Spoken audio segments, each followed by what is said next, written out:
Now, before we begin, I have a few questions for you. How many people in this audience actually believe in the idea that the way you think has some effect on your life, that your thoughts create your reality? How many people believe that? You do, yes? So I have another question for you. How many people actually woke up this morning and consciously created a future? You know the biggest reason why people don't do it? Is because you don't believe it's true. You see, if you knew that your thoughts created your destiny, if you knew that on a gut level, would you ever miss a day? Come on. And would you ever let any thought slip by your awareness that you didn't want to experience? So you think 60 to 70,000 thoughts in one day. Out of those 60 to 70,000 thoughts that you think in one day, 90% of those thoughts are the same thoughts as the day before. So then the same thoughts will always lead to the same choices. The same choices will always create the same behaviors. The same behaviors will produce the same experiences, and the same experiences will create the same emotions, and those same familiar feelings and emotions will drive the same exact thoughts. And your biology, your neurocircuitry, your chemistry, your hormones, your physiology, and your genetic expression will be always equal to how you think, how you act, and how you feel. And so then, your personality creates your personal reality. That's it. And your personality is made up of how you think, how you act, and how you feel. So the present personality who's sitting here today has created the present personal reality called your life. So would you agree then that if you wanted to create a new personal reality, then you'd have to start thinking about what you've been thinking about and change it? Yes? And you'd have to start noticing those unconscious habits and behaviors that lead to the same experiences, that create the same emotions, that reaffirm the same identity, and decide if you want to act and choose in the same way. And then you'd have to look at those emotions that you've memorized, that have become part of your personality, and decide if you want to bring those emotions into your future. You see, most people try to create a new personal reality as the same personality, and it's impossible. We literally have to become someone else. So then, if you keep thinking the same way every single day and making the same choices that lead to the same behaviors, there's a principle in neuroscience. And that principle is nerve cells that fire together, wire together. So as you repeat the same thoughts, choices, behaviors, and experiences, you're forcing your brain to fire in the same sequences, in the same patterns, in the same combinations every day. And as long as you make your brain work the same way every day, you're reproducing the same level of mind. And you begin to hardwire your brain into a very finite signature. And that finite signature is like the box of the brain. So then, thinking outside the box then would mean that you would begin to make your brain fire in new sequences, in new patterns, in new combinations. And whenever you make your brain work differently, you're changing your mind, because mind is the brain in action. So the one ingredient that allows you to begin the process is information, is knowledge. Because every time you learn something new, you make a new connection in your brain. That's what learning is. Learning is forging new synaptic connections. Remembering is maintaining and sustaining those connections. So then, the Nobel Prize laureate Kandel in the year 2000 found that when people learn just a few bits of information, they doubled the number of connections in a certain part of their brain from about 1,300 connections to 2,600 connections. But if they didn't revisit that information and review it, within hours or days, those circuits literally pruned apart. So then, as you begin to learn vital information about the nature of reality, the new science of possibility, and you begin to wire that information in your brain, and you can repeat it. So as you learn just a little bit of information, you're adding new stitches into the three-dimensional tapestry of your gray matter. And if you can contemplate and think about what you've learned, you're making your brain fire in new and different ways. And when you make your brain work differently, you're changing your mind. So then, new thoughts should lead to new choices. And new choices should lead to new behaviors. And new behaviors should create new experiences. And new experiences should create new emotions. And those new feelings and those new emotions should drive new thoughts. And that's called evolution. So then, does your environment control your thinking? Or does your thinking control your environment? Or we could say, does your personal reality create your personality? Or does your personality create your personal reality? So then your brain is organized to reflect everything you know in your life. Your brain is a reflection of your external environment. It's an artifact from the past of all the things you've learned and all the things that you've experienced. It's wired or mapped in your brain. So if you wake up every morning and you get out of bed on the same exact side as you did the day before, and then you shut your alarm clock off with the same finger, and then you slip into your favorite slippers and you shuffle into the bathroom, and you use the toilet like you always do, and then you get up and you walk over to the mirror and you look in the mirror to remember who you are, and then you get in the shower and you wash yourself in the same routine way as you always do, and then you dress yourself and groom yourself to look like everybody expects you to look, and then you go downstairs and you have your breakfast the same as you did the day before, and you drink coffee out of your favorite mug, and then you drive to work in the same routine fashion, in the same route, and then you get to work and you do the things that you can memorize and do so well, and then you see those same people that push the same emotional buttons, you know, those people, and then you hurry up and you go home, and you hurry up and you eat, and you hurry up and check your email, and then you hurry up and watch your favorite television show, and then you hurry up and go to bed so you can hurry up and do it all over again the next day. Now here's my question. Did your brain change at all that day? We could say that you were thinking the same thoughts, performing the same actions, living by the same emotions, but secretly expecting your life to change. Would you agree? So then you would have to agree with me then. To change is to be greater than your environment, to be greater than the conditions in your world, to be greater than the circumstances in your life. And every great person in history knew this, whether it was William Wallace or Mahatma Gandhi or Martin Luther King or Joan of Arc, Madame Curie, Queen Elizabeth I, Abraham Lincoln. They all had a vision. They had a dream. Couldn't see it, couldn't smell it, couldn't taste it, couldn't feel it, but it was alive in their mind. It was so alive in their mind that they began to live as if that future reality was happening in the present moment. So then, can you believe in a future that you can't see or experience with your senses yet, but you've thought about enough times in your mind that your brain is literally changed to look like the experience has already happened? Neuroscience now says it's absolutely possible. So can you fall in love with the future potential that exists in the quantum field and emotionally embrace that future reality before it's made manifest? So much so that your body, as the unconscious mind, begins to believe that that future experience is happening to you in the present moment, and you begin to signal new genes in new ways that your body begins to change to look like the experience has happened. Epigenetics says it's possible. So if your brain and body are physically changed to look like the experience has already happened, relax, because the experience is going to find you. And it's going to come in a way that you least expect. Now, why would it come in a way that you least expect? Because if you can expect it, it's nothing new. It's got to catch you off guard, and it's got to rock your world, and it's got to leave no doubt that what you did inside of you produced some result outside of you.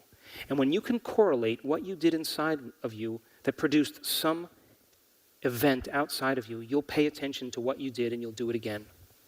And when the experience finally shows up and you're caught up in the emotions of the experience, those new emotions then inspire you and drive you to believe that it's possible.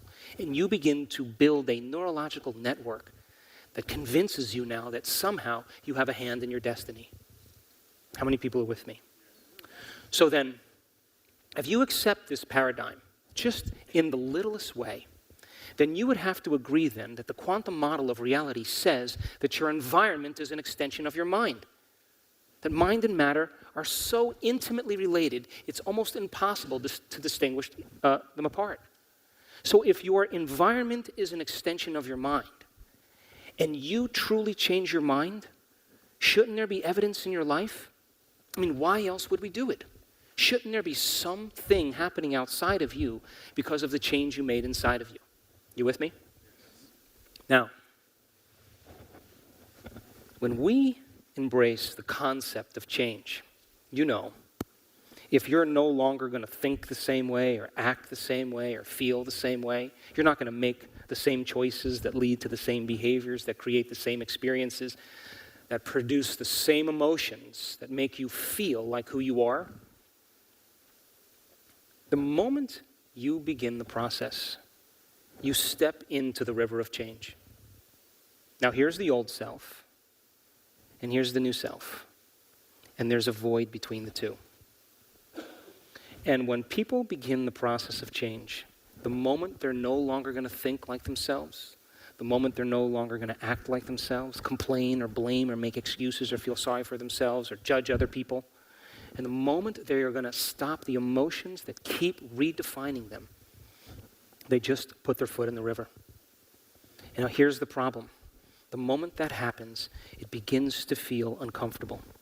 It begins to feel unfamiliar. It begins to become unpredictable. And all of a sudden, you're in the unknown. And this is the moment where people define themselves.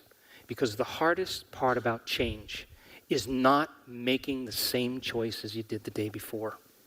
And the moment you begin to inhibit those thoughts, choices, behaviors, experiences, and emotions, the body is craving the payoff, which is the emotion that you've become to define as yourself. And now the body's not getting that familiar feeling, and it starts to send a signal back to your brain, and it says, start tomorrow. You're a loser. It's not going to work. You broke a fingernail. Your day is ruined. And those thoughts are the body as the mind, as you'll learn, trying to unseat you. And if you listen to that voice as if it's true, that voice, that thought will lead to the same choice, which will lead to the same behavior, that will create the same experience, that will produce the same emotion, and you will say, this feels right. No, that feels familiar. Crossing the river of change is the biological, neurological, chemical, hormonal, addictive, genetic death of the old self. It is a literal dying of the old self. And people will say to me, Dr. Joe, yeah, but I can't predict my future. I'm in the river of change. Well, the best way to predict your future when you're in the unknown is to create it. And only when you are in the unknown, when you are in that void, if you can begin to become comfortable with it, that the magic happens. So then, we invest enormous amounts of energy in building an identity that's connected to the old self. And where you place your attention, as you'll learn this weekend, is where you place your energy. So if you keep this facade, this ideal of yourself going for an extended period of time, all for the payoff of the feeling that you define as you. Because when you wake up in the morning, the first thing you do is you wake up and then you go, oh, where's the feeling? Oh, there's guilt. Oh, whoo, whoo. Almost didn't know who I was. All right, now I can think about my problems and all the people that are related to it. Oh, my goodness. We look for that feeling. So then, the moment we begin to draw our energy away from the old self, that is the David and Goliath. That is Gandalf on the bridge looking at the monster. And as you begin to take your attention off the old self, it demands a certain amount of your attention. And now you are beginning to abandon it, and you are taking your energy and bringing it back, and you're driving it to a new future. And that first couple steps into the river is where people have to decide if they want to cross or not. But then, if you're in the river, instead of white-knuckling it through the whole process, wouldn't you agree that it would be a good idea to think about what thoughts you do want to fire and wire in your brain? And could you begin to plan your behaviors and begin to rehearse who you're going to be when you open your eyes and begin to change your brain just by thought alone? To begin to eliminate the environment and the people and things and places and experiences in your world and make the inner world more real than the outer world until your brain begins to change to look like the experience has already occurred. You're going to learn how to do this, and there are people around the world that are doing it, and they're doing the uncommon. And so then, as the body begins to crave the emotion that we become addicted to that defines us, and you are like an addict going through the cravings and the changes, don't you think that you could teach your body emotionally, without the experience, what abundance would feel like ahead of the event? Giving it a sampling of the future. Now, the materialist would say, well, I'm not going to give thanks till my lover shows up. And I'm not going to be in joy till my abundance, finally is in my checking account. That's the old model of reality, of cause and effect.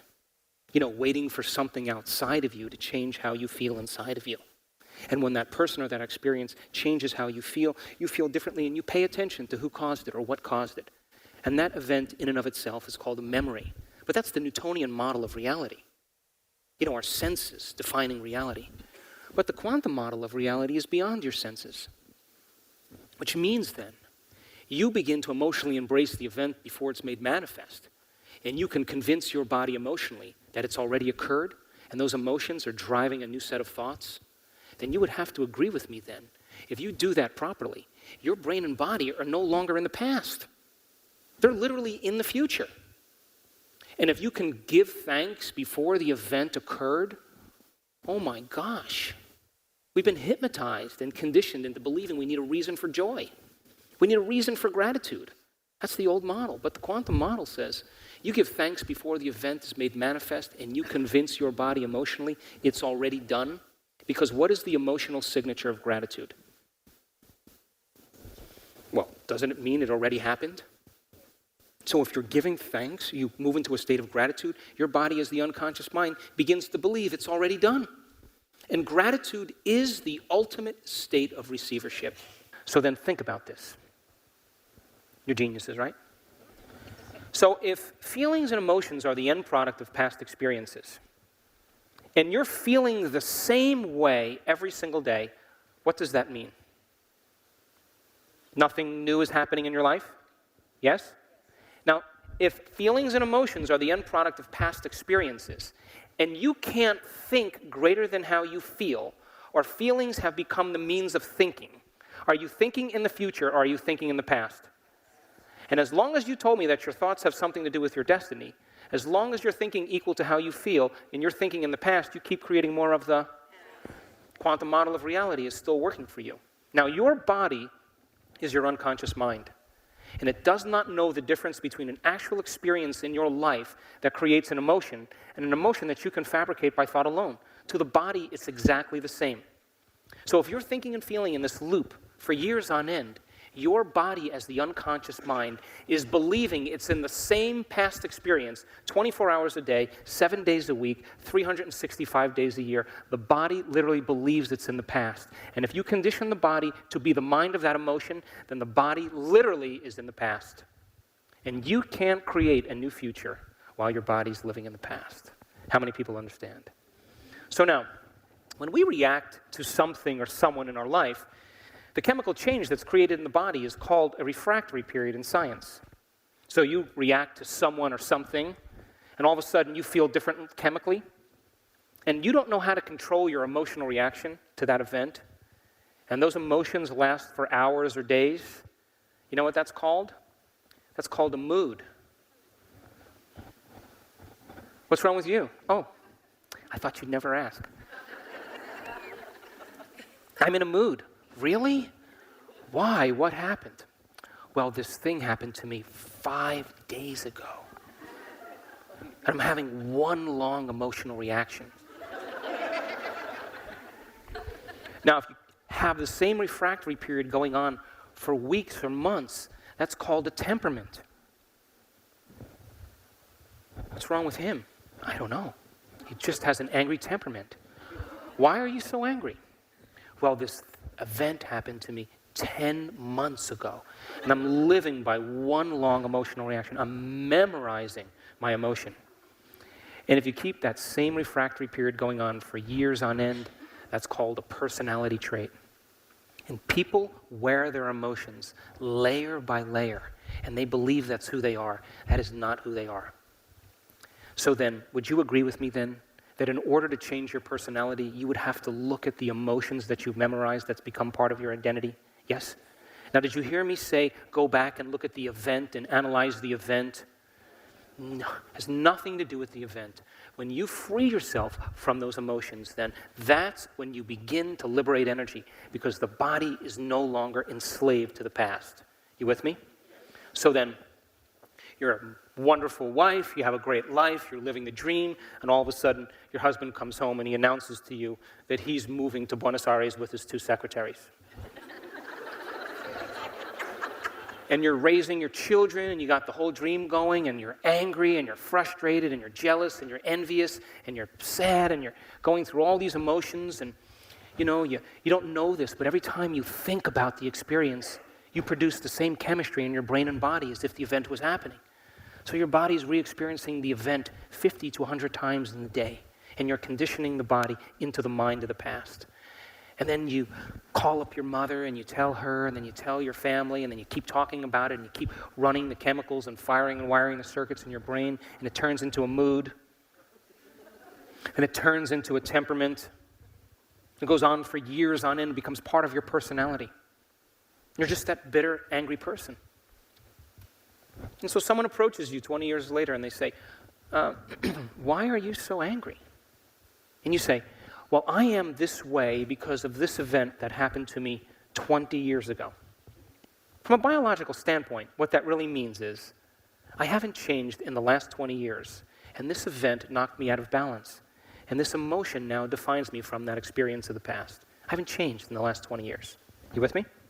So another woman, she's living the dream, and her husband comes home and he announces that he's moving to Barcelona with his 2 secretaries and the IT guy. And now this woman goes through the same emotions. She's angry, she's frustrated, she's jealous, she's envious, she's bitter, she's hateful, she's judgmental, she's sad. And this goes on for a while. And all of a sudden, she starts to look at how she's feeling and she says, God, living by these emotions isn't loving to me. And all of a sudden, she grabs the book on unconditional love and she reads it. And she gets the companion CDs. She listens to those, and she comes to the Unity Church, listens to Reverend Steve, and she's wiring all this information in her brain. And now she's weighing the old beliefs against the new concepts. And now she goes to the dark night of the soul. And she realizes that all the answers have to come from within her. And in a moment, after weeks of learning this information, knocking on the door of possibility, it finally becomes visceral. And she says, oh my God, if I loved myself and I loved my ex-husband, I would free him and wish him the best. And she lets go. She shortens the refractory period of her emotional reactions. That's called emotional intelligence. And she gets on with her life, and she raises those kids by herself. She takes them to the baseball games and the soccer games and the ballet. She works during the day. She goes to school at night. She's up early in the morning taking her kids to the carpool. And years go by, and she finally gets her degree. Within 1 year of her degree, she scores a new job in Austin, Texas, one of the fastest growing cities in the United States. And she gets a great job, and she's working with great people. And all of a sudden, within a year, she falls in love with the senior vice president of the company. And they travel the world, and then they buy a house in the south of France. And she spends her summers in France and her winters in Austin. Her kids get married and have grandkids. They graduate from college. Now you approach this woman 20 years later, and you say to her, yes, but your husband left you 20 years ago. What do you think she's going to say? That was the best thing that ever happened to me. You see, a memory without the emotional charge is called wisdom, and that's the name of the game here. So then, if you're living by the same emotion every day and you programmed it into your body to become the mind of that emotion, then you're viewing your life through the lens of the past. And when we begin to free the body from the chains of those emotional addictions, and the body settles into the present moment, and it's liberating energy, that's called joy. And that's when you see a whole new landscape. You see possibility that you never saw before because you're no longer viewing it through the past. How many people are with me? Now, are you still geniuses? Poke the person next to you, please. You're geniuses, right? So think about this. If you are thinking and feeling and feeling and thinking in the same cycle, according to our model, if emotions are the record of the past, then your body's not having any new experiences, and because it's not having any new experiences, it's not getting any chemical feedback from the environment. You with me? So everything stays the same, right?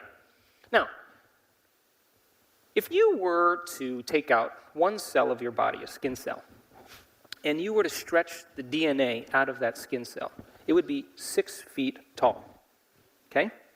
If you took out all the DNA out of your entire body and you stretched it out from end to end, it would go to the sun and back 150 times. You with me? If you took all of DNA on everybody on the planet, the 7 billion people, and you scrunched it together, it would fit in a grain of rice. Now, your body is a protein-producing machine. You with me? Muscle cells make muscle proteins called actin and myosin. Skin cells make skin proteins called collagen and elastin. Thyroid cells make thyroid proteins called thyroxine. Immune cells make immune proteins called antibodies. You with me? So your body's a protein-producing machine. Now, in order for your body to make a protein, a gene has to be switched on or a gene has to be activated. You with me?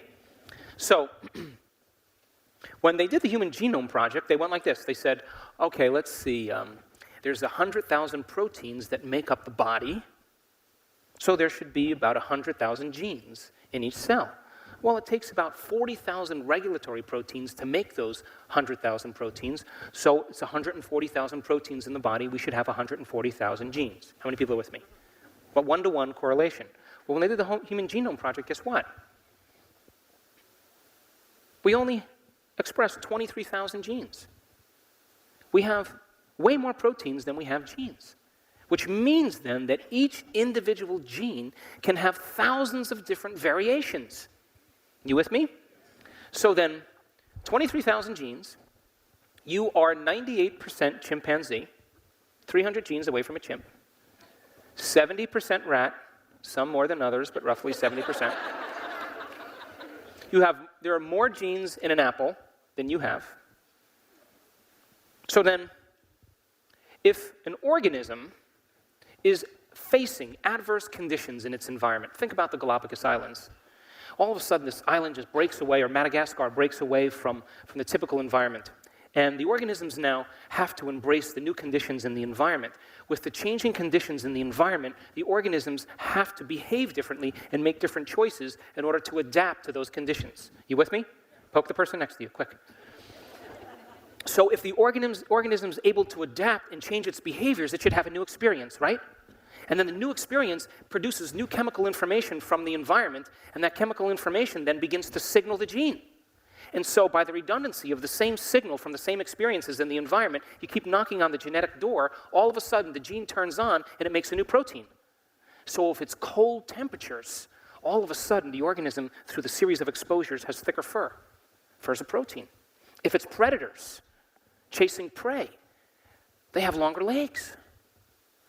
If it's altitude, hemoglobin binds to oxygen more. It's a protein. If it's current, bigger tail fin, it's a protein.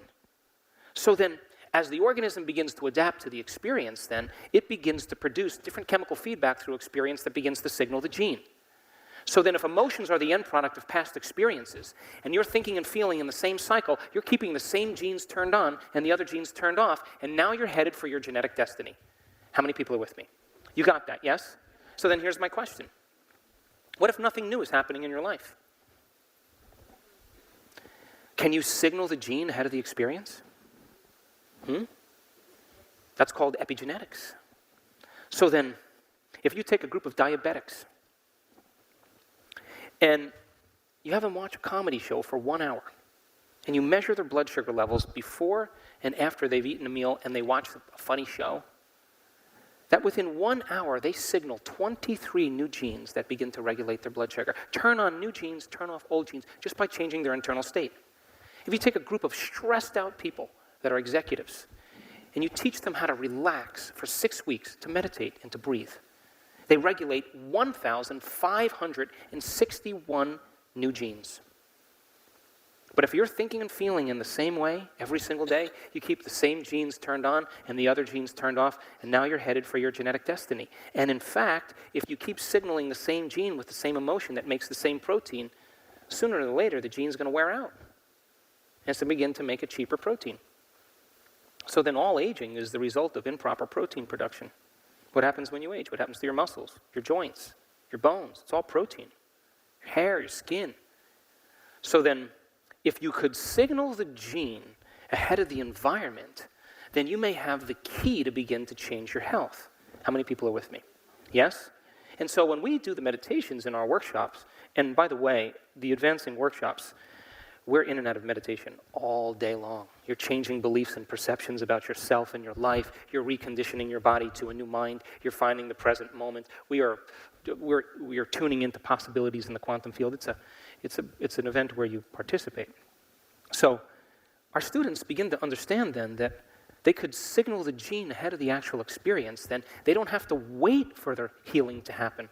All they have to do then is move into that state of being and bring the elevated emotion, and that new emotion then is information that begins to activate new genetic expressions. Now, the expression of proteins is the expression of life. So then, when a person changes their internal state, they begin in a matter of moments to signal new genes in new ways. If you take a group of people, we did this experiment where they took a group of men and they brought them to a retreat center north of Harvard University. And they told these men for 5 days to pretend like they were 22 years younger. That's it. And they measured their finger length and their range of motion and their IQ and their memory retention, and their height and their weight. They measured all the range of motion of their spine, all these physiological functions. They measured their gait. And they set it up in the retreat center that there were pictures of Marilyn Monroe and Joe DiMaggio and Mickey Mantle, and there were songs playing all the time from the great bands, the big orchestras, and they just pretended like they were 22 years younger. Well, the researcher, Ellen Langer, at the end of the experiment said, I was playing touch football with these guys. By the end, some of them throwing their canes down. Now, when they measured all of the values that they measured before they pretended like they were 22 years younger, they had longer fingers, they had more range of motion, they were taller, they had lost weight, they had scored 60% better on their IQ test, just by pretending to be somebody else. So here's the question. Who are you pretending to be? So then, what if you woke up in the morning and instead of getting up and doing the same exact thing, the exact same time and seeing the same people, what if you eliminated the external environment? What if you put your body away? Because the change is to be greater than the body. And if the body's become the mind, then you have to retrain it. And what if you said, I'm not going to live in my predictable linear time? And you said, what is the greatest expression of myself that I can be today? Let me master this one day as a lifetime. And you said, let me remind myself of the thoughts that are connected to the old self, and I want to become so conscious of those unconscious thoughts, they would never slip by my awareness again. And what if you said, let me observe my behaviors. And just like you watching yourself doing a public speech or hitting a golf ball or hitting a tennis ball, if you can observe yourself, you'll self-correct. Wouldn't you agree? What if you said, let me just take a look at how I've been acting. And like Gandalf on the bridge, you said, you may not pass today. You may not pass ever again. And you made a decision with such firm intention that the amplitude of that decision carried a level of energy that was greater than the hardwired programs in your brain and the emotional addictions in your body, and your body responded to a new mind? And what if you said, these emotions that keep me anchored to the past, I will not drop to a lower denominator today. And you became clear of who you no longer wanted to be. You lit a match in a dark place. And then you said, how would greatness live today? How will I love? Can I be present? Can I open my heart? How will I behave?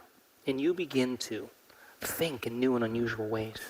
And if by chance you're so caught up in your internal vision that the thought becomes the experience in your mind, and your body begins to produce the emotions ahead of the event, you're moving into a new state of being.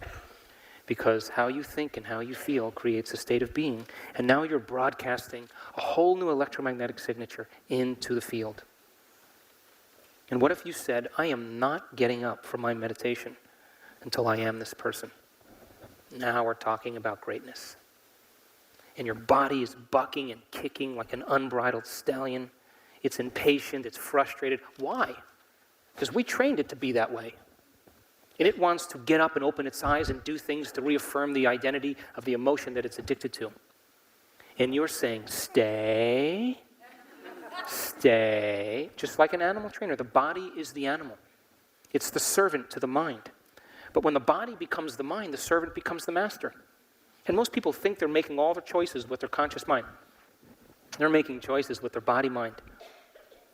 And so now, person is working on transformation. And the body is looking for its chemical rush. And it's sending signals up the spinal cord to the thinking brain. And it's looking, the thermostat in the brain that's measuring the amount of chemicals of suffering or guilt or shame. All of a sudden, you're no longer thinking that way. And the body is craving those chemicals. It's modified its receptor sites. It's saying, hey, I've been doing this for 20 years. You think you're doing all this? I'm doing it for you. You're going to quit right now? And all of a sudden, it starts to send signals back to the brain. And all of a sudden, you hear those voices in your head. You're too much like your mother. You'll never change. Forget it. Start tomorrow. And you sit down with that body and you say, that's all you got? That's your best? That's it? Come on. And you say, come on.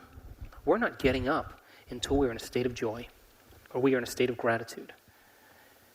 And now you are conditioning the body to a new mind. And every time it wants to move to the past because it's emotional and frustrated or starts to anticipate the future, you bring it back to the present moment. Every time you do that, you're reconditioning your body to a new mind and you're liberating energy from particle to wave. And what if you got up broadcasting a whole new electromagnetic signature? And your job, by the way, is to maintain that modified state of mind and body your entire day. You can't, do a meditation and be all spiritual and, feel all great and get on the freeway and cutting people off. That's like eating an organic, healthy breakfast and then spending the rest of the day eating junk food. Your job is to maintain that modified state, independent of the conditions in your environment, independent of the addictions or habits of your body, and independent of time. And if you can, get ready, because something unusual is going to happen in your life. That's the law. So then how is self-love built? So many people in this culture confuse pleasure with self-love. It's nothing to do with each other. It's not about a manicure or a new car or a massage, or not that I have anything against any of those things. But self-love is built when you're sitting there and your body is raging. And it's telling you it can't, and you're sitting there and you're working with it. And sooner or later, it acquiesces and it surrenders to your mind. And I can tell you from experience, I have sat with my body for hours. And the moment I freed my body from the past, and there was that liberation of energy, the voice came out of my head every time, and it's always the same voice. That was so worth it. Because the moment the body is free from being enslaved, that moment you are seeing reality from a whole different place. So then you get up, and you've overcome yourself, and you've freed your body from the chains of the past. You've created a future. You're already in that future. And as my daughter always says, I just live my life as if my prayer is already answered. So how would you live your life if you knew your prayers were already answered? But that means then you have to get up as if your prayers are already answered. So then people are doing this around the world, and they're creating all kinds of wonderful things in their life. They're doing the uncommon, which, by the way, is our birthright. And that no material thing is going to bring us to true happiness. That our purpose in life then is to begin to look at those emotions that keep us anchored to the past and look at our habits that keep us defining ourselves in the same way and begin to remove those layers within us that block the flow of the divine. And as we begin to layer by layer peel those limitations away, the masks, that intelligence that's giving us life begins to leak out of us. It begins to consume us. Its nature becomes our nature. Its mind becomes our mind. Its will becomes our will. Its consciousness becomes our consciousness. Its love becomes our love. We become like it. We start to give. It is a giver. And so then, when that occurs, then all of a sudden you start to experience a level of joy that's coming from within you, that you're no longer seduced by the conditions in your external life, and you would never judge another person because you wouldn't want to lose this feeling. How many people are with me? So the word meditation literally means to become familiar with. As you become familiar with your unconscious thoughts, your unconscious behaviors, and your unconscious emotions, and you make them familiar to you, to know thyself, that means now you no longer are the program, but you are the consciousness observing the program. And if you could every day decide who you do want to be when you open your eyes, and you begin to rehearse the thoughts that you will think, the behaviors and attitudes you will demonstrate, how you're going to live that day, and you teach your body emotionally what nobility feels like, what empowerment feels like, what invincibility feels like, what strength and courage feels like, and you are signaling the gene ahead of the experience, and you get up in love with life, and you keep practicing it, you're firing and wiring those circuits in your brain. And if you keep doing it, it's going to become familiar to you. And if you emotionally embrace the experience before it's made manifest, every single day, it will begin to become familiar to you. And if you are thinking and feeling differently than when you started, now you are in a new state of being. And a new state of being is a new personality. And a new personality creates a new personal reality.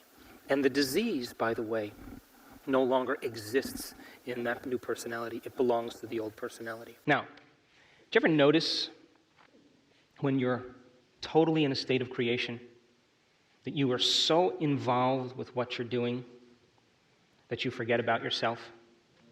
Ever notice that? You're so present in the moment, so present with what you're doing, that you lose track of time and space. You become nobody. You become no one. You become no thing. You become nowhere, no place, no time. You become pure consciousness in that moment. Did you ever notice that? And when we were doing our research this past year, when I was watching these real-time meditations in the brain scan, I realized that if you're going to change yourself, you want to change something about your body, something in your environment, some future time, that you have to forget about your body. You have to forget about your problems. You have to forget about time in order to have dominion on it. You have to become a thought in possibility. You with me? Now, we have all the biological and neurological machinery to do this.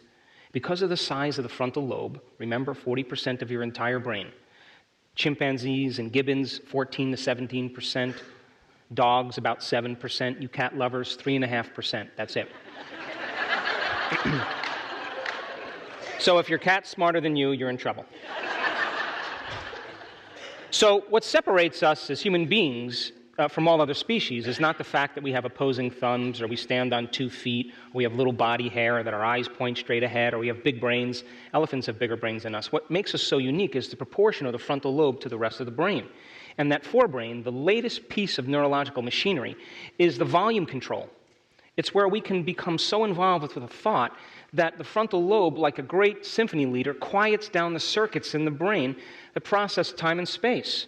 So when you're so present with what you're doing or thinking about, your frontal lobe doesn't want to be distracted by any extraneous stimuli. So when you're truly paying attention, the frontal lobe lowers the volume to the circuits in your brain where you feel your body. And if there's no brain activity where you feel your body, then there is no body, because there's no mind to process your body. And it quiets the circuits down in the motor centers of your brain. And when there's no brain activity in your motor centers, you become still. And it quiets down the circuits in the parietal lobe where you process linear time and your association between your body and your environment. And all of a sudden, there is no time. And it cools off the circuits in your temporal lobe, where your identity exists, the people you know, the problems you have, the places you live, the things you own. All the circuits quiet down in that area, so all of a sudden you become no one. And it cools off the emotional centers in the limbic brain. And the moment that happens, the thought that you're thinking literally becomes the experience in your mind. And the brain captures a thought as the experience because in that moment, you become pure consciousness, and the brain traps it or captures it and begins to rewire the brain because the experience is as real as anything else. How many people are with me? And now you do this all the time. The brain naturally pauses to create. You ever notice, like you're driving down the freeway and you just drove 50 miles and you didn't feel your body? As a matter of fact, you didn't even see the road. And you lost track of time? Where were you? Well, the picture screen in your inner world became more real than your outer world. And that's the exact state we use to create. But instead of focusing on your problems and thinking about them to reaffirm the emotion that goes along with them, we are going to focus on possibility. How many people understand that? So you already know how to do this. So then, when you're living in that state of creation, and you become nobody, no one, no thing, nowhere, no time, you're no longer a male, you're no longer a female, you're no longer a nurse, you're no longer an attorney, you're no longer a mother, you're no longer a person with a disease, you're no longer your past, you're no longer your face, your wardrobe, your car you drive, the house you live in. You're none of that. You're pure consciousness. And only when you're pure consciousness, that is the moment you walk through the door to the quantum field. You cannot walk through the door to the quantum field as a somebody. You got to walk through as a nobody. You got to go from ego-centered to egoless.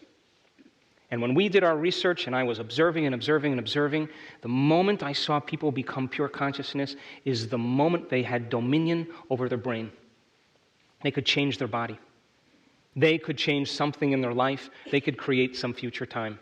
So the irony is that if you want to change your body, you have to get beyond your body. If you want to change your identity, you have to get beyond your identity. If you want to change some problem in your life, you have to get beyond the thought equal to that environment. If you want to change and create some future time, you have to get beyond time. If you want to create something out of nowhere, you have to get to nowhere. How many people are with me? Now, when you are no longer thinking and feeling and thinking in the same cycle, and you're no longer endorsing these hormones of stress, and you become pure consciousness, the energy that exists in these lower centers moves because it's no longer being reinforced. And guess where it goes? Right to your heart. And you begin to fall in love with your creation. And you want the moment to last. You don't want it to end because you are so present in the moment that the body literally is believing that the experience is happening. And if the thought becomes the experience, the end product of the experience is an emotion. And you begin to feel like the event is occurring, and now you're thinking and feeling differently, and now you're, instead of being in the past, you're in the future, and all of a sudden you're taking your attention off the particle, feeling separate from possibility, and now you're putting your attention on the wave of possibility, and you feel connected to something greater, and all of a sudden you trust in the outcome. You have no idea how it's going to happen or when it's going to happen, but you don't need to, because it's already happened to you. How many people are with me? And nobody can talk you out of that. And I call that the natural state of being. Because when you are trusting in the outcome, you have to lay down the very thing you used your whole life to get what you want for something greater to occur. Now that is when you are bridging on divinity. So then, if you live in a state of creation every single day, driven by the hormones of stress, and you're addicted to those emotions, then you will be matter trying to change matter, and you'll have limited resources to do that, because the brain and body are in the past. Would you agree? But if every day you put your body away, for a period of time, you're no longer being defined by your body. You close your eyes and limit the amount of sensory information coming into your brain. You play soft music in the background or put earplugs in. You are eliminating your external environment, and you are getting beyond time every single day. The thing that I learned it this year. The key is to get beyond ourselves. You are the best when you're beyond yourself. And when we saw this in our workshops, when people got beyond themselves, the self that's defined by the past, they do the miraculous. And you know what? They don't even care if it happens. They're just happy that they're beyond themselves. And that's the moment it occurs. How many people understand? Turn the person next to you and explain, and then we'll break. Would you agree with me? Would you agree with me that if you get up from your meditation as the same person who sat down, nothing happened? Come on. Would you agree? Nothing happened in the quantum field. Nothing happened neurologically, chemically, genetically. You didn't signal any new genes. You didn't change your state of being. You got up as the same person. And then if you get up as the same person and you react to the same conditions in your life with the same hardware in your brain and emotional patterns in your body, then for the most part, you'll go unconscious in a matter of seconds. Would you agree? Yeah. We're going to talk about that after lunch. So then,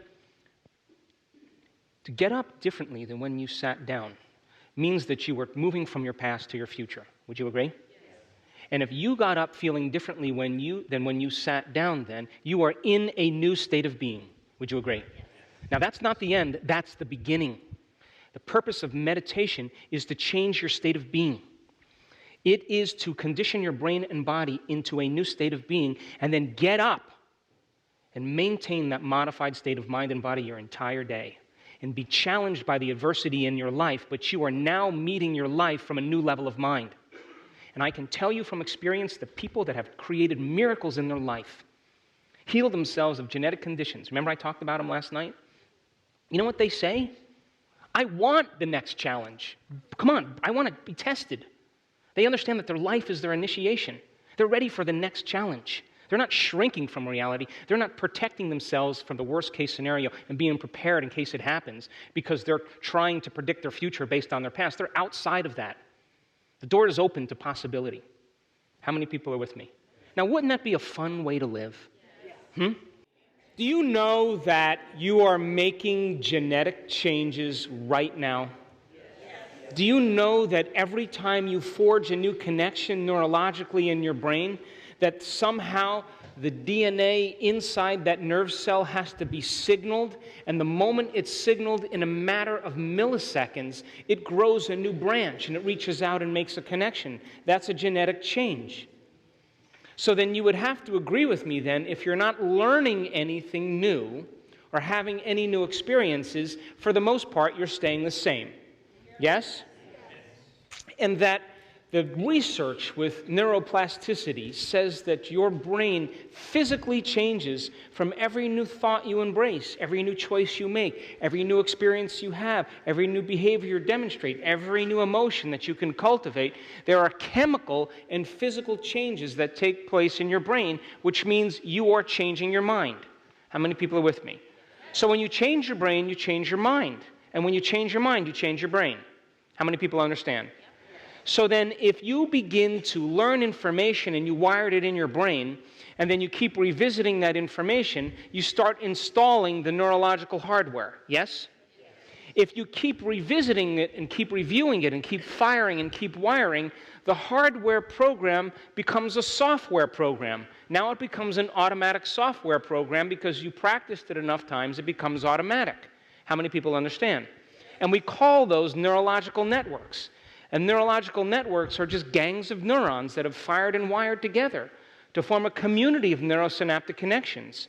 And now, if you keep revisiting it, it becomes an automatic program. So you have a neural network to brush your teeth, to put on makeup, to talk a language, to complain, to drive your car. It just becomes an automatic program. You understand, yes? So the research shows that if you take a group of people who've never played the piano before, and you have them learn one-handed scales and chords, and you do a functional brain scan on their brain before the activity, and then you do a functional brain scan on their brain after the activity, if they come for 2 hours a day for 5 days, and they practice those scales and chords over and over again, at the end of 5 days, when you scan their brain, there are physical changes in their brain. They've grown new networks of neurons. How many people are with me? Well, that makes sense, right? You learn something new, you make new connections. Knowledge is the precursor to experience. Then once you begin to get some instruction, you get your body involved. And when you get your body involved, you have a new experience, and experience enriches the brain. More neurons begin to connect because experience is more sensory input. You with me? If you pay attention to what you're doing, you have to pay attention. And if you keep repeating it over and over again, the neurons begin to fire and wire, and you create a cluster of neurons to reflect your external activity. How many people understand? You got that, right? But if you take another group of people and you have them close their eyes and you have them mentally rehearse playing the scales and chords, at the end of 5 days, those people who rehearsed playing the scales and chords in their mind grow the same amount of circuits in their brain as if they were physically performing the activity. In other words, when you're truly focused and you're truly paying attention, the brain does not know the difference between what's going on out there and what's going on in here.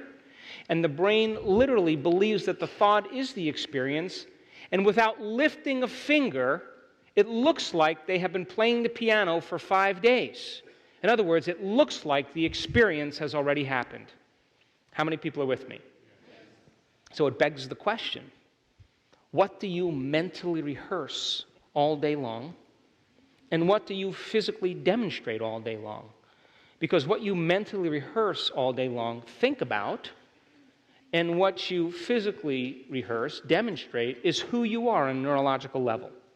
How many people are with me? So then, if you're rehearsing a new way of being then, and you continuously visit what it would be like to be that person, just like the piano players, you're installing the neurological hardware ahead of the experience. You with me? If you keep repeating the experience over and over again, in your mind, the hardware program becomes a software program. It becomes a new neurological network, which is an automatic program, which becomes part of your new identity. How many people are with me? A little nudge. You got that, yes? Yes? So when I say to my daughter, you can't get up from your meditation until you feel like you just shopped your brains out, she says, no problem. So she's going to have a great experience in there, and she's going to emotionally give her body a taste of the future. And she's going to get up like it already is done. You understand, yes?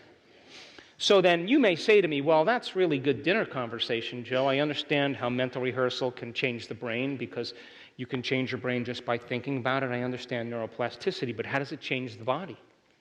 Well, I did an experiment where they took a group of people and they had them pull a spring for an hour a day for 4 weeks. These were college sophomores, obviously. And then they took another group of people and they had them come and mentally rehearse pulling the spring in their mind for 4 weeks. And all they had to do was visualize it and say, harder, stronger, harder. And they kept doing it over and over again. Well, at the end of the experiment, the people who pulled the spring had a 30% increase in muscle strength. Well, that makes sense, right? You put a load on a muscle, you take that muscle through a range of motion, there's resistance, the muscle fibers tear, and they grow back bigger. That's a genetic change. You with me? That's accommodation. But the people who mentally rehearsed pulling the spring, at the end of 4 weeks, had a 22% increase in muscle strength, but they never lifted a finger. In other words, their body looked like they'd been experiencing the event ahead of the actual event, and there were physical changes in their body to look like they have been exercising their finger for 4 weeks. Now their body is in the future. You with me? So if there are physical changes by thought alone in your brain and body to look like the experience has already happened, then the experience has already happened. How many people understand? It's evidence in your body. Now that's when you can relax. And everybody in your life could be stressing out and you could just be connected to that destiny. How many people are with me? And that's called peace. Would you agree? So then, the process of mental rehearsal means then that you are going to imagine yourself living in that future, the choices you're going to make, the behaviors you're going to demonstrate, what you're going to do with all your wealth, how it's going to feel, what experiences you're going to create, who you're going to contribute to, how you're going to make a difference. And if you keep revisiting that same future every single day, would you agree, just like the piano players, it's going to look like it's happened here already? And would you agree then, in order for your muscles to be 22% stronger, you had to signal some new genes in new ways just by thought alone? Would you agree with that? But if you're thinking the same way, making the same choices, having the same experiences, same behaviors, same emotions, then you keep the same genes on and the other genes off, and now you just got a limited amount of genes and you're headed for your genetic destiny. You with me? So then, research paper after research paper after research paper shows that individual genes, one gene can have 35,000 variations on one gene. One gene. So then as you begin to change your internal state and you begin to give thanks before the experience happens and you marry a clear intention with an elevated emotion and you can sustain that for an extended period of time, you're knocking on the receptor site outside of the cell. And the longer you can live in that state, the more you're signaling the gene, and sooner or later that gene turns on and it makes a new protein. And the protein is an expression of life. An expression of life is the expression of health. And all of a sudden, by thought alone, you change the health of your body. Or your body begins to know what abundance is. It knows it because it becomes automatic. It becomes second nature. How many people are with me? Are you with me, yes? Yes.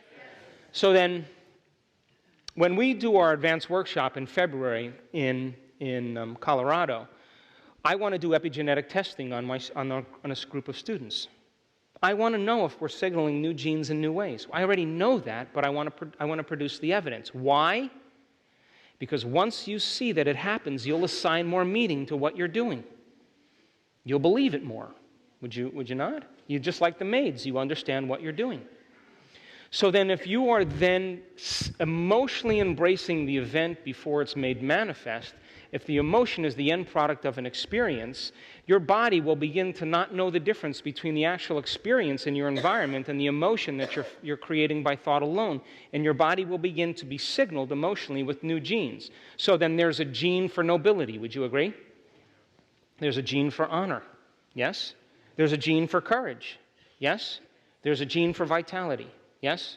There's a gene for genius. Yes? It's in there because you got 98.5% junk DNA waiting to be used. So then there's a library of potential, a parts list of possibilities.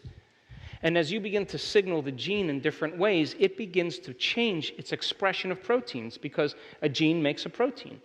So if a group of diabetics can laugh for 1 hour and regulate 23 new genes, if you can take a group of people that are stressed out and you teach them how to meditate and they begin to turn on over 800 genes that stimulates their immune system for health and turn off over 600 genes that have to do with the stress response, they're changing their internal state just by doing something differently. If you take a group of men with cancer and you have them simply change the way they think, how they act, and what they eat, just make different choices. They regulate 200 new genes. This is science. So then you can signal the gene ahead of the environment because, they used to say, genes create disease. Remember that? And then they said, oh, we made a mistake. That's actually not true. It's the environment that signals the gene that creates disease.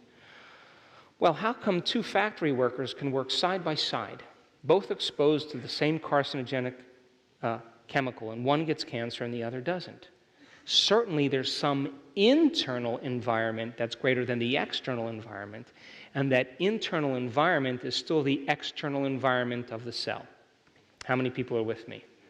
So then when you change your state of being, I want you to understand, and there's research to show this, that in one meditation you regulate new genes. And if you keep knocking on the door, knocking on the door, knocking on the door, sooner or later you're going to program the gene to turn on. And when that happens, you've planted the seed, and your autonomic nervous system will take over and do it for you. How many people are with me? Yep. So here we go. Let's lower the lights.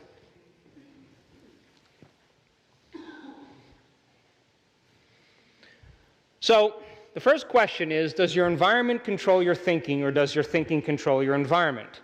The Newtonian model of reality says that you're going to wait for your wealth to come, you're going to wait for your lover to come, and then you're going to give thanks. You're going to wait for something outside of you to change how you feel inside of you. And when that event occurs, you're going to pay attention to how you feel, and you're going to decide if you like that experience, and you're going to create a memory, cause and effect. You with me? Quantum model of reality is about causing an effect. It's changing how you think and feel, broadcasting a whole new electromagnetic signature, and then watching and measuring the effects in your life with you at cause. So you are causing an effect by changing your internal state. You got that? So, same thoughts will always lead to the same choices. The same choices will always lead to the same actions and behaviors. The same behaviors will create the same experiences, and the same experiences will create the same feelings and emotions, and those same emotions will drive the same thoughts, and that's called a personality. That's your old state of being. How many people are with me? So then you would have to agree with me that new thoughts should lead to new choices, yes? And new choices should lead to new actions and behaviors, which create new experiences, which create new feelings, and that's called evolution. You understand, yes? Now, your biology, your neurocircuitry, your hormones, your genetic expression, your physiology is equal to how you think, how you act, and how you feel. You understand that, yes? So then, your personality creates your personal reality.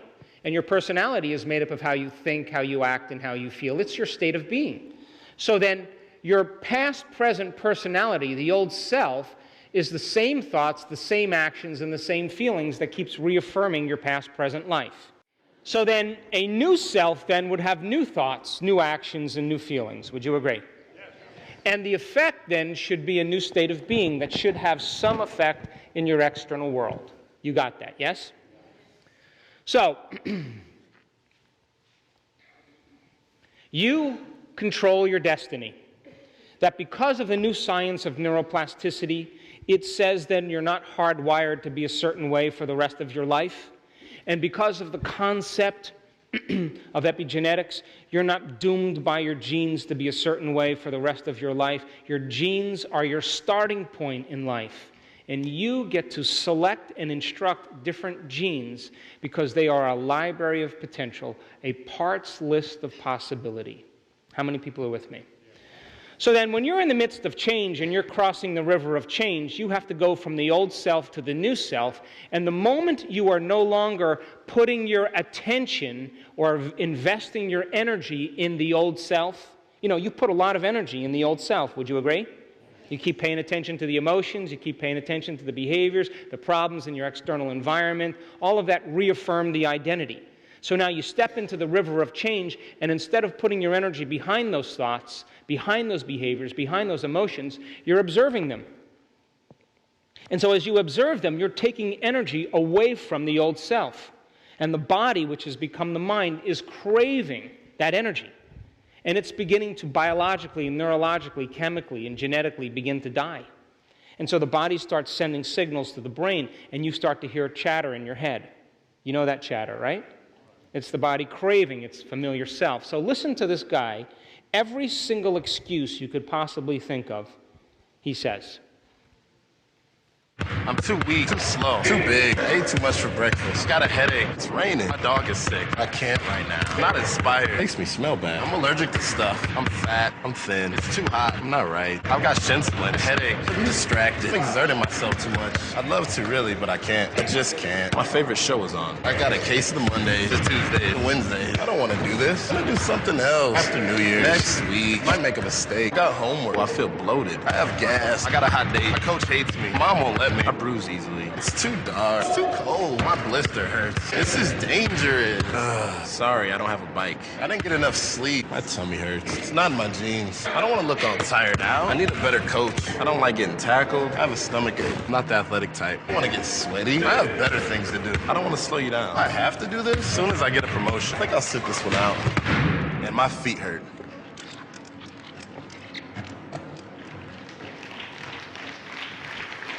So then if you're observing the thought without putting your energy behind it, it means you're no longer endorsing the program. Would you agree? This is change. That when you overcome yourself to the smallest measure, where you no longer believe in that thought as if it's true, you are now no longer reinforcing the circuits that have been firing and wiring together, and you begin to settle down the old self. You with me? And people who cross the river of change face their doubt, face their fear. They face their limitations. They face their emotions. They face their habituations. And they understand then that in order to go from the old self to the new self, there's a void that they have to cross. And once they understand that they are stepping into the unknown and it's uncomfortable, it's unfamiliar, it's unpredictable, and they can begin to realize that when they are there, it's a good idea to create a new state of being right there, because if they're creating a new state of being, they're biologically, neurologically, chemically, endocrinologically reinforcing and genetically a new self. Now they're crossing the river faster.